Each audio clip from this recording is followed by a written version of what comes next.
정제식품은 음식이 아니다. 식사를 한 뒤 일정 시간이 흐르면 우리는 배고픔을 느낀다. 배고픔은 인체 내 연료가 떨어졌다는 신호이므로 이에 맞춰 밥을 먹게 된다. 식품의 1차 기능이 바로 이런 영양의 공급에 있다. 즉, 활동에 필요한 힘을 얻고 배고픔을 달래기 위해 우리는 음식을 먹는다.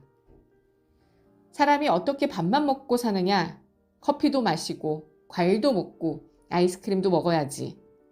식품의 두 번째 기능이 바로 맛과 기호를 충족시키는 데 있다. 삶의 기쁨은 먹는 데 있다고 외치는 사람들이 있다. 맛으로 소문난 집이 있다고 하면 차를 타고 가서라도 꼭 먹어야 직성이 풀리는 미식가들. 생존을 위해 먹는다기보다 입의 즐거움을 위해 음식을 먹는 경우라고 할 수 있다. 특히 식후 디저트로 먹는 기호식품은 인간의 입을 행복하게 하는 식품으로서 활동에 필요한 에너지를 얻거나 생명을 유지시키는 일과 직접적으로 상관이 없다고 할 수 있다. 내 경우에는 커피를 무심코 마셔왔는데 카페인이 소화효소를 낭비시킨다는 사실을 안 뒤에는 자제하고 있다. 무언가를 끊기 위해서는 단순히 그것이 해로운 물질이라는 인식보다는 구체적으로 어떻게 나쁜지 알고 있어야 한다. 담배가 막연하게 나쁘다는 생각을 가진 사람은 쉽게 끊지 못하지만 담배가 몸을 황폐화시키는 과정과 원리를 알게 되면 자연 담배가 싫어지게 된다. 그래서 공부가 필요한 것이다. 식품의 마지막 기능은 건강의 증진이다. 건강식품이란 배고픔의 유무나 맛의 유무에 관계없이 건강을 위해 챙겨 먹는 음식으로 이에 대한 정의는 시대에 따라 달라진다. 굶기를 밥 먹듯 하던 시절, 하루 3끼 먹는 것을 다행으로 알았던 과거에는 곰탕이나 갈비찜이 고단백, 고지방, 고칼로리, 삼박자를 갖춘 영양식이었지만 현대에 와서 그런 식품은 고칼로리 음식으로서 건강을 파괴하는 주범으로 꼽히고 있다. 또한 과거에는 식품의 기능이 1차 기능에 머물렀지만 가구당 평균 소득이 늘고 식품공학의 발달로 식량의 대량 생산이 가능해진 현대사회에서는 식품에 대한 인식이 2차, 3차 쪽으로 기우는 추세다. 이왕 먹는 거 좀 더 맛있게, 좀 더 몸에 좋은 음식으로 골라 먹게 된 것이다. 언제부턴가 우리는 백미, 밀가루, 설탕 등의 정제식품을 매 끼니 자연스럽게 먹고 있다. 정제식품이란 식품 본래의 자연성을 변형시켜 맛이나 모양, 질을 향상시킨 것을 말한다. 즉, 인위적인 가공 과정을 거치는 동안 식품에 덮여져 있던 섬유질과 영양 성분이 분리돼 나간 상태이다. 먹기 좋고 보기에 좋은 정제식품은 칼로리 외에는 얻을 것이 거의 없기 때문에 한마디로 속빈 강정이라 할 수 있다. 현재 시중에서 파는 백미는 여러 차례 도전 과정을 거친 것이다. 도전 과정에서 많은 영양소가 깎여나가기 때문에 식이섬유 등 몸에 이로운 성분이 제로에 가까운 수치로 떨어지게 된다. 그 결과 백미는 탄수화물 덩어리가 되며 당 수치 또한 높아진다.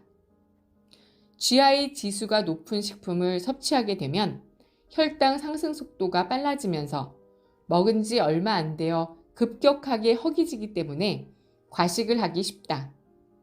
지방의 연소 능력은 떨어지는 대신 지방의 저장은 촉진되는 것이다. 입에는 부드럽게 잘 넘어간다고 해도 백미가 가진 해악을 생각하면 하루라도 빨리 현미식으로 바꾸는 것이 좋다. 찰현미를 섞어 하루 저녁 불렸다 밥을 하면 찰기가 증가되고 조직이 부드러워져 먹기에 부담스럽지 않다. 또한 현미가 발화되는 과정에서 영양이 증가하게 되며 독성이 사라지게 된다. 현미의 습관을 들이면 도리어 정제 백미의 심심한 맛이 싫어지게 될 것이다. 빵, 케이크, 라면, 파스타, 피자 등 아이들이 즐겨 먹는 간식류의 대부분은 정제 밀가루로 만들어진다. 정제 밀가루는 혈당 수치를 급격히 높이고 인슐린을 과다 분비시켜 지방의 축적을 촉진시킨다. 또한 밀가루를 수입하는 과정에서 방부제가 첨가되어 소화효소를 낭비하는 결과를 가져오게 된다.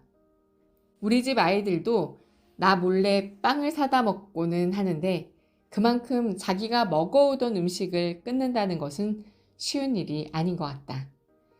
음식이 주는 정신적인 위로를 생각하면 가족에게 무조건 끊으라고 다그치기보다는 보리떡, 감자, 고구마 등의 대체 식품을 마련해 주는 것이 좋을 것이다.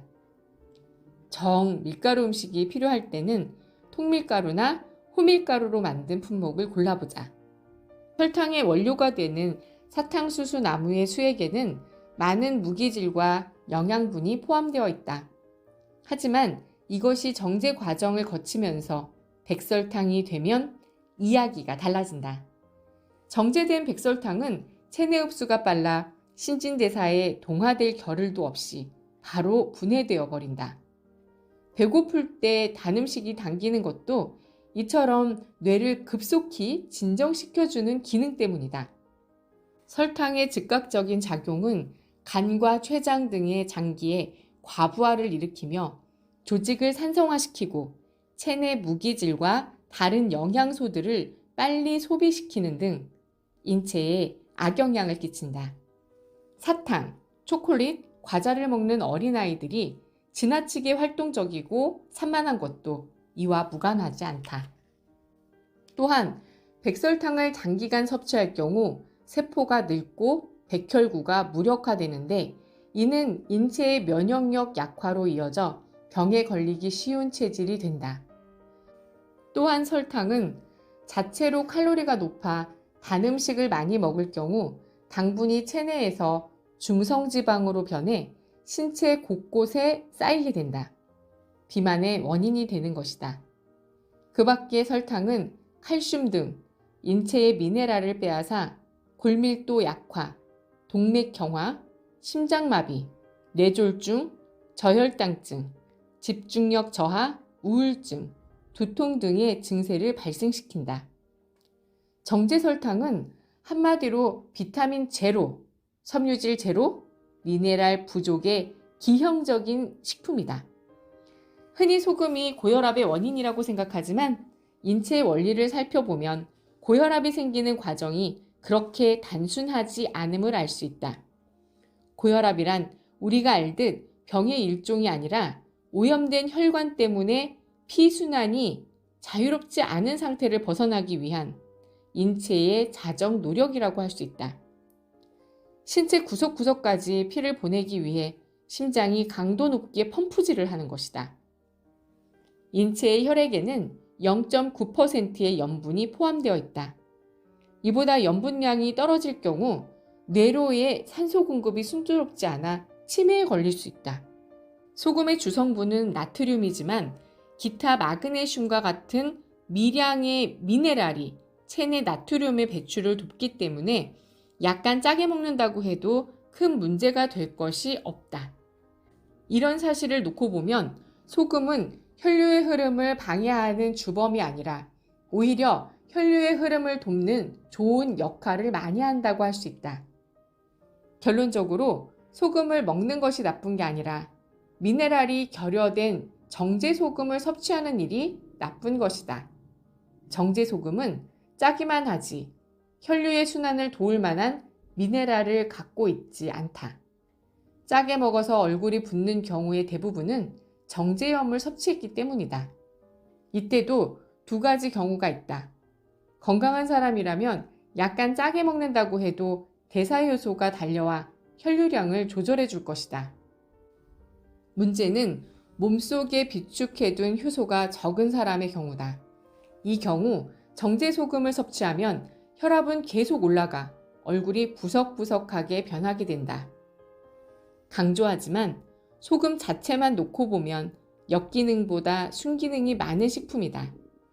시장에 가서 소금을 살 때는 조금 비싸더라도 국내산 천일염을 구입하는 것이 좋다. 또한 사람에 따라 혈관이 오염되지 않았는데도 혈압이 높은 경우가 있다. 이는 젊었을 적 지나치게 고생을 한 경우로서 효소를 과다하게 소비, 혈관이 경직된 경우다. 이럴 때도 무조건 소금 섭취량을 줄이기보다는 양질의 콜레스테롤이 함유된 음식, 효소가 많이 든 음식을 섭취하여 혈관을 부드럽게 만들어 주어야 한다. 마지막으로 정제어유를 꼽을 수 있다. 시중에서 판매하는 에이코사 펜타엔산 및 도코사 헥사엔산 등 지방산이 함유된 정제어유는 생선 등에서 채취한 유지를 가열, 압착한 뒤 이산화탄소를 이용하여 특정 성분만 추출한 것으로 몸에 유해하다, 무해하다 논란이 일고 있으므로 생선의 경우 통째로 먹는 것이 안전하다고 하겠다.